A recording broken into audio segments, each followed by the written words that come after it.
Kids, I recorded this podcast and spoke for 10 minutes, and then I found that the sound was very bad, so I had to redo it. Hopefully, this sound is very good. It's hard work, but it's fun as well, and hopefully, it's educational so that you also enjoy it. And you can see that I'm having trouble bringing up the pointer here. So we looked at temperatures moving north and south with the sun, the warm waters, and getting colder and warmer in the high latitudes. And we looked at the rainfall, that intertropical convergence zone moving north and south with the sun as well. We looked at the storm tracks where the Ferrel cell or the Westerlies and the polar easterlies come together and force the air to rise, and we said over warm waters the air gets warmer and rises with water vapor, expands, cools and condenses in the storm track regions where the convergence happens. You can see the easterlies here and the westerlies. That convergence also is forced, but also causes expansion, cooling and precipitation, because it can have snow and ice and other things in it. Okay, so wherever there is white color here, that is the wind speed going to zero or very weak. And you can see that where the southeast trades and the northeast trades meet together, you can see that there are white colors, and that white color is moving back and forth because we saw that the ITCZ moves back and forth with the sun and so on. If you are too young to know what is a wind speed and what is a wind vector, then maybe you can imagine that you are letting a balloon go, and let's say it's full of helium, so it wants to rise up and go away, but it will rise and then it will begin to go in some direction and not straight up, because the winds are coming from different directions. So we have zonal winds or east-west winds, and we have meridional winds or north-south winds. When we plot winds, we show them with an arrow, because you can see that the arrow is going from the southeast to the northwest, and we call them southeasterly trades. Here they're coming from the northeast to the southwest, and we call it the northeasterly trades. And in the Indian Ocean we'll see that they change directions completely.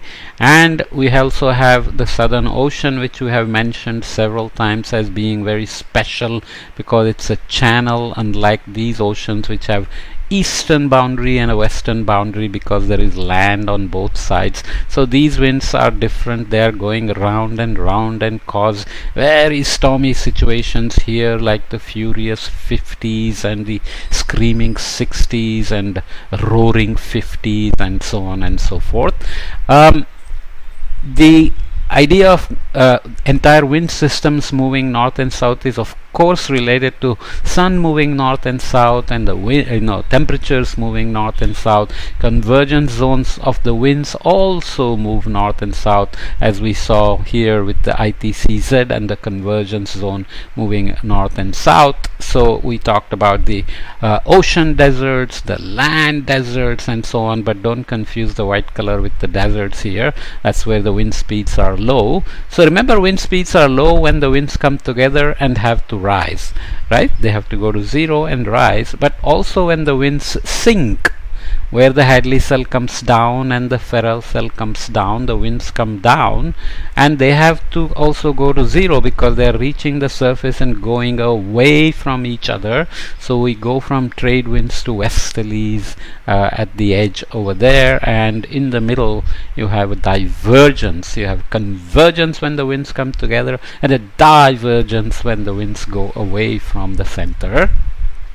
So why do the winds then get weaker and stronger as well as moving north and south? So moving north and south is of course related to sun moving north and south, and the pressures and the temperatures and the convergence is moving north and south.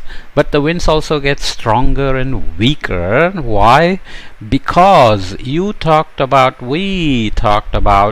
energy having to be moved. We said more energy from the sun is coming here than the thermal energy lost by Earth to space. So there is surplus energy here or excess energy here, greater than zero energy here. And by the same token, at high latitudes, less of sun's energy is coming in than the thermal energy going to space, which means these regions are constantly losing energy. So if we don't do something, these regions should get colder and colder and colder.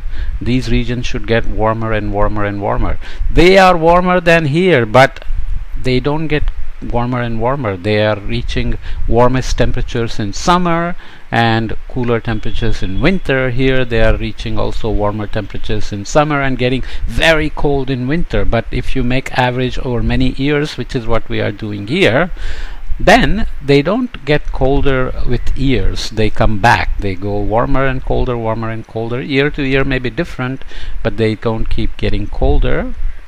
And with global warming they're getting warmer, but that's a different issue. So that means that you have an equator to pole temperature gradient.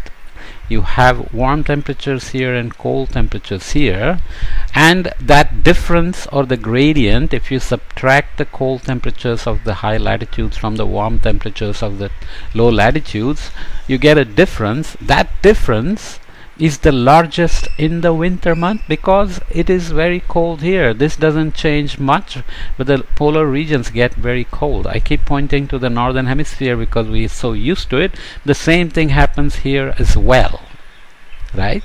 During its winter it gets the coldest, and you get a very strong difference between low latitudes and high latitudes, which means you have to move more energy during the winter months of each hemisphere. So the winds get stronger and the convergence zone moves and so on and so forth. Okay, does that make sense? It should make sense. Okay, so the storm tracks that we mentioned and the westerlies that we mentioned, you can see that they get very weak during the summer months here, and as fall and winter months come, November, December, January, you can see they're getting stronger, and then weaker. Same thing here. These get stronger in the boreal summer months because winds are strong in the winter hemisphere, weaker in the summer hemisphere. So ITCZ is moving north and south. What is special about the Indian Ocean? Southern Ocean is special because it's a channel and the winds are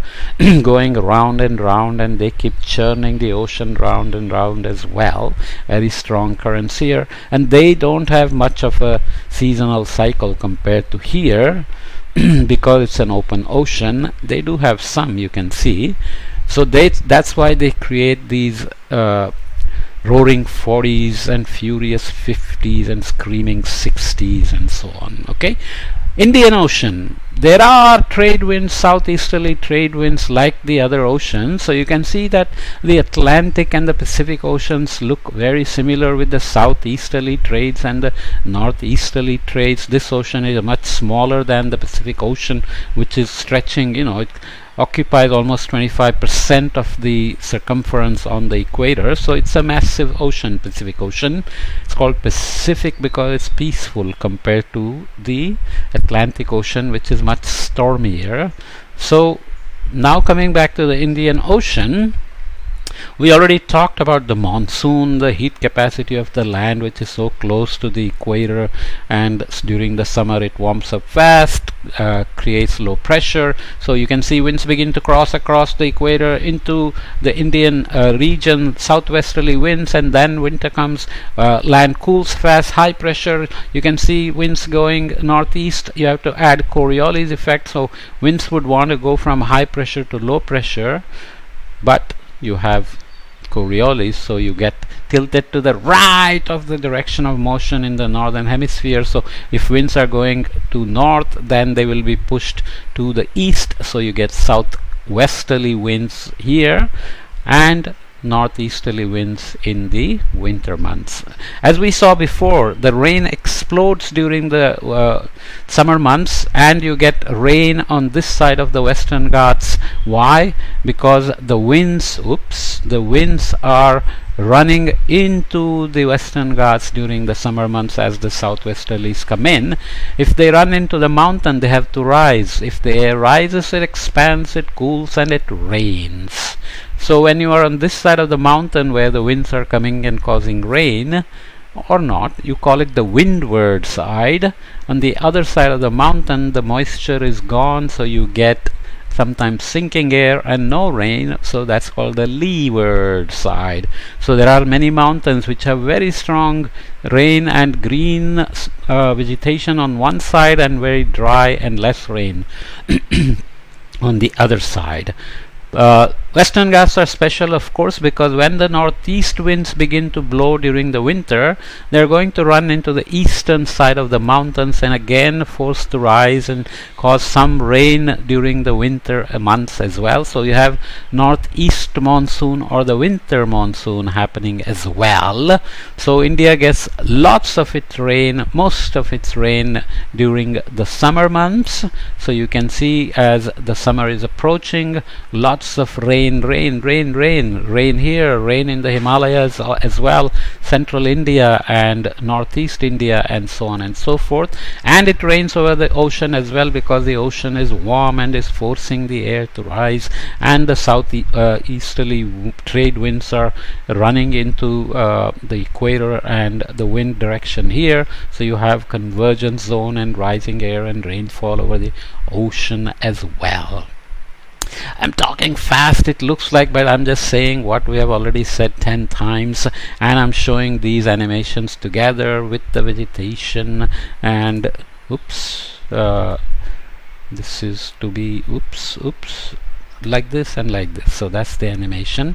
So we looked at how the vegetation moves, how the deserts are set, and how the temperature moves, and so on and so forth. So the idea is that you should take all these and bring them together in your head, because this is how the earth system works. Get energy from the sun, get heated, send the energy back to space, trap some of it because of greenhouse effect, cause energy gradient from the low latitudes to high latitudes because we are in a sphere, move energy, winds, temperatures, convergences, divergences, rainfall, vegetation, deserts, and then come the humans who are going to change the greenhouse effect by producing greenhouse gases, by burning coal, petrol and gas. Then we have to see how all these things change when we change greenhouse gases and trap more energy. It still comes back to something fundamental you already know, and you should master that fact because it's going to help you a lot. What are we going to do when we cause global warming? Remember, the energy transport is going to depend on the equator to pole temperature gradient, or the difference between the equator and the pole. That means with global warming, we have to figure out whether this temperature difference from the low latitudes to the high latitudes is decreasing or increasing, and if it is doing the same thing in the northern hemisphere and the southern hemisphere, because that is going to determine how much energy is going to be, or has to be moved from low latitudes to high latitudes. That determines how strong the winds are, that determines where the convergence happens and how rainfall happens, or how rainfall shifts, how vegetation shifts. Of course, there is temperature as well. Temperature is going to affect everything as well, evaporation and precipitation, as well as vegetation and crops and us. I keep saying it's very, very, very hot here in Mumbai right now, and I'm sitting here with a fan, can hear the little noise, but this is all about energy balance, and then how everything has to adjust to the energy balance requirement, how much energy has to be moved. Okay, so leave this chapter here on looking at the animations. Animations are useful because you can keep on looking at them and keep on reminding yourself of all the physics that's there.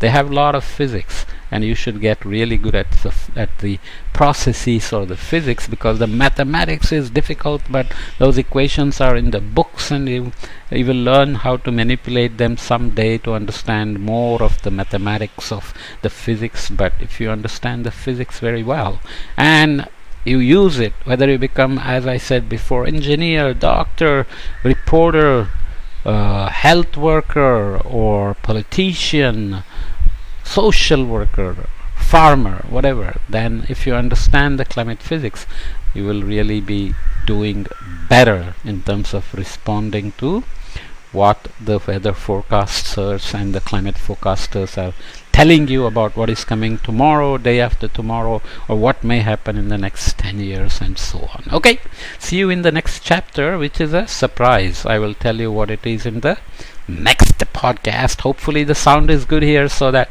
I don't have to record it again. So see you in the next chapter and the next podcast.